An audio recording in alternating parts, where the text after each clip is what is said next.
여호와께서 시내산에서 모세와 말씀하실 때에 아론과 모세가 낳은 자는 이러하니라. 아론의 아들들의 이름은 이러하니 장자는 나답이요 다음은 아비후와 엘르아살과 이다말이니. 이는 아론의 아들들의 이름이며 그들은 기름 부음을 받고 거룩하게 구별되어 제사장 직분을 위임받은 제사장들이라. 나답과 아비후는 시내 광야에서 여호와 앞에 다른 불을 들이다가 여호와 앞에서 죽어 자식이 없었으며 엘르아살과 이다말이 그의 아버지 아론 앞에서 제사장의 직분을 행하였더라.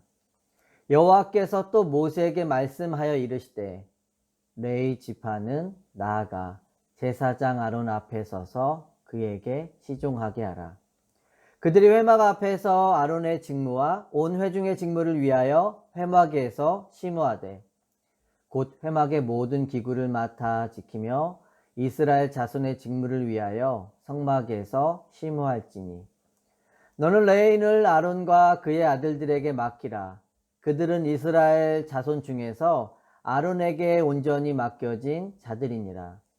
너는 아론과 그의 아들들을 세워 제사장 직무를 행하게 하라. 외인이 가까이 하면 죽임을 당할 것이니라. 여호와께서 모세에게 말씀하여 이르시되 보라, 내가 이스라엘 자손 중에서 레인을 택하여 이스라엘 자손 중에 태를 열어 태어난 모든 자를 대신하게 하였음즉 레인은 내 것이라. 다 함께 읽겠습니다. 처음 태어난 자는 다 내 것임임은 내가 애굽 땅에서 그 처음 태어난 자를 다 죽이던 날에 이스라엘의 처음 태어난 자는 사람이나 짐승을 다 거룩하게 구별하였음이니 그들은 내 것이 될 것임이니라. 나는 여호와이니라. 아멘. 민수기는 이스라엘 백성들의 인구조사로 시작이 됩니다. 광야에서 군대로 무장시키기 위해 20세 이상의 남자들을 계수한 것입니다. 그런데 레인들은 계수에 포함되지 않죠? 왜냐하면 하나님께서 레인들에게는 특별한 일을 맡기셨기 때문입니다. 그 일은 이스라엘 백성들을 향한 하나님의 진노를 축복으로 바꾸는 일이었습니다. 하나님 앞에서 제사 드리는 일과 말씀으로 봉사하는 일을 위해 거룩하게 구별하여 부르셨던 것이죠. 민수기에서 레인들의 계수가 처음 등장하는 것이 3장 39절의 말씀입니다. 모세와 아론이 여호와의 명령을 따라 레인을 각 종족대로 계수한즉 1개월 이상 된 남자는 모두 22,000명이었다. 특이한 것은 성인의 나이부터가 아닌 태어난 지 한 달 된 아이부터 계수에 포함했다라는 것이죠. 하나님의 사람은 하루아침에 만들어지지 않게 어려서부터 구별하여 정해진 때에 하나님의 사명을 감당하게 한 것입니다. 물론 그 일은 그들이 원했기에 할 수 있었던 것은 아니었습니다. 하나님께서는 레인만 섬기게 하셨고 제사장은 오직 아론과 그의 후손들에게만 하게 하셨습니다. 2절에서 3절에 보면 아론의 자녀들을 제사장으로 세우시는 모습을 보게 됩니다. 하나님께서 아론의 네 아들을 기름 부으시고 거룩하게 구별하여 제사장의 직분을 감당하게 하신 것입니다. 그런데 동일한 사명 앞에 아들들의 삶의 결말이 달리 나타나죠. 나답과 아비후는 잘못 섬기다가 죽게 되고 엘르아살과 이다발만 제대로 섬기는 자가 됩니다. 4절 말씀입니다. 나답과 아비후는 시내 광야에서 여호와 앞에 다른 불을 들이다가 여호와 앞에서 죽어 자식이 없었으며 엘르아살과 이다말이 그의 아버지 아론 앞에서 제사장의 직분을 행하였더라. 나답과 아비후가 하나님 앞에 분향하다가 하나님이 지시하지 않은 불을 붙이다가 죽게 된 것이죠. 레위기 16장 12절에서 13절에 보면 하나님은 이 거룩한 일을 위해 어떻게 해야 하는지 이미 구체적인 말씀을 주셨습니다. 향로를 가져다가 여호와 앞 제단 위에서 피운 불을 그것에 채우고 또 곱게 간 향기로운 향을 두 손에 채워 가지고 휘장 안에 들어가서 여호와 앞에서 분향하여 향연으로 증거계 위 속죄소를 가리게 할지니라. 그리하면 그가 죽지 아니할 것이며. 하나님께서 제사장을 구별하실 때 이미 은혜로 지켜주시겠다고 약속해 주신 것입니다. 성막 바깥들에 있는 번제단에 있는 불을 사용해야 하는데 그들이 내 마음대로 다른 불을 사용하다가 비극을 보게 된 것이죠. 이 장면에서 우리가 생각해 보아야 할 것이 있습니다. 그것은 그들이 죄인이었기에 하나님 앞에서 죽은 것이 아니라는 것이죠. 하나님의 말씀대로 하면 아무리 그들에게 죄가 있어도 하나님은 그들의 제사를 받아주셨다라는 것입니다. 여러분, 그래서 출애굽의 여정에서 가장 중요한 것이 있다면 무엇인가요? 하나님의 말씀대로 하나님의 말씀의 인도하심을 따라 나가는 것입니다. 우리가 어제 살펴본 것처럼 하나님의 회막을 중심으로 12지파가 나누어서 진을 치라고 말씀하셨죠. 그 이유가 무엇인가요? 모든 지파가 하나님의 말씀을 잘 듣고 그 말씀의 인도함을 따라 움직이기 위해 그렇게 한 것입니다. 하나님의 말씀을 들어야 하나님의 뜻을 분별할 수 있고 하나님의 인도하심을 따라갈 수 있기 때문입니다. 우리의 삶도 마찬가지죠. 하나님의 말씀을 중심으로 나아가야 합니다.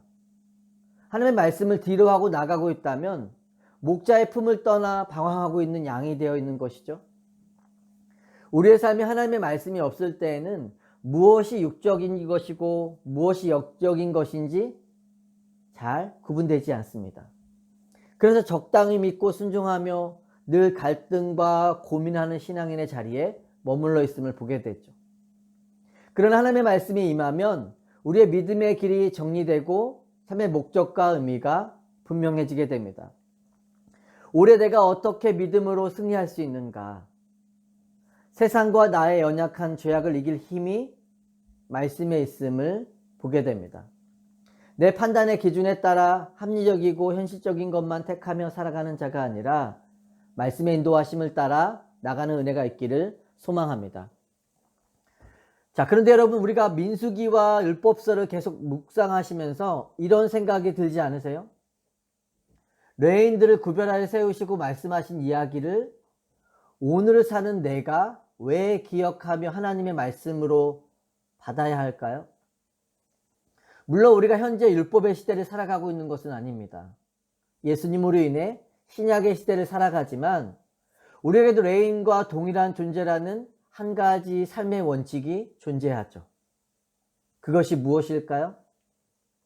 내가 거룩하니 너희도 거룩하라는 하나님의 동일한 명령 앞에 서 있다라는 것입니다. 하나님의 자녀이기에 세상에서 구별된 존재로 살아가야 하는 것이죠. 내 기준으로 하나님을 섬기며 거룩하게 사는 것이 아니라 하나님의 말씀의 기준을 따라 거룩한 삶을 살아야 하는 것입니다. 구약의 출애굽의 여정을 보면 하나님의 진노와 심판으로 함께 가는 사람들이 계속해서 죽어나가는 것들을 보게 되죠. 그런데도 그들은 여전히 하나님을 원망하고 불평하며 하나님의 말씀이 아닌 자신의 뜻대로 사는 어리석음을 보게 됩니다. 여러분, 만약 우리가 출애굽의 여정 가운데 함께 했다면 어디까지 나아갈 수 있었을까요? 가나안 땅을 바라볼 수 있는 자리까지 나아갈 수 있으시겠어요? 저는 솔직히 자신이 없음을 깨닫게 되죠. 우리의 구원이 나의 행위와 노력이 아닌 전적인 은혜인 것처럼 사명과 부르심의 자리 또한 하나님의 전적인 은혜가 필요함을 매일 깨닫게 됩니다. 부르신 삶의 자리에서 말씀 안에 살아가고 있고 말씀을 따라 섬기고 있는지 우리가 돌아볼 수 있는 은혜가 있기를 소망합니다. 자, 그렇다면 우리가 날마다 그 은혜를 붙들고 말씀의 인도함을 따라 살아가기 위해 필요한 것이 있다면 무엇일까요? 내가 어떻게 하나님 앞에서 거룩한 존재가 되었는지를 기억하며 살아가는 것이죠. 12절에서 13절에 보시면 보라, 내가 이스라엘 자손 중에서 레인을 택하여 이스라엘 자손 중에 태를 열어 태어난 모든 자들을 대신하게 하였은즉 레인은 내 것이라. 처음 태어난 자는 다 내 것임임은 내가 애굽 땅에서 그 처음 태어난 자를 다 죽이던 날에 이스라엘의 처음 태어난 자는 사람이나 짐승을 다 거룩하게 구별하였음이니 그들은 내 것이 될 것임이니라. 나는 여호와이니라. 하나님은 레위 지파 전체를 가리켜 하나님의 장자라고 말씀하십니다. 이스라엘의 처음 난 자를 대신하여 레인이 선택되고 구별되었다는 것이죠. 하나님의 이스라엘 백성들이 출애굽할 때 마지막 재앙으로 애굽의 모든 장자가 죽게 하셨습니다. 그러나 이스라엘 백성들의 장자는 아무도 죽지 않았죠. 왜냐하면 하나님의 어린 양의 피를 보시고 이스라엘 장자를 아무도 죽지 않게 하셨기 때문입니다. 이런 장자를 대신하여 레인이 선택된 것이기에 너희는 장자의 신분을 가지고 나를 거룩하게 섬겨야 한다고 말씀하신 것입니다. 여러분, 우리도 마찬가지죠. 예수님이 우리의 유월절 어린 양이 되셔서 나를 대신하여 죽으심으로 인해 구원을 받고 예수 그리스도를 믿게 되었습니다. 그래서 우리도 대속의 은혜와 감격 속에서만 하나님을 믿고 섬기는 자가 될 수 있어야 합니다. 우리가 날마다 하나님의 말씀만을 절대적으로 붙들고 살아가면 세상의 것이 가장 중요한 것이 되지 못하죠. 그래서 우리에게 날마다 필요한 것이 있다면 하나님이고 하나님의 주신 말씀의 은혜입니다.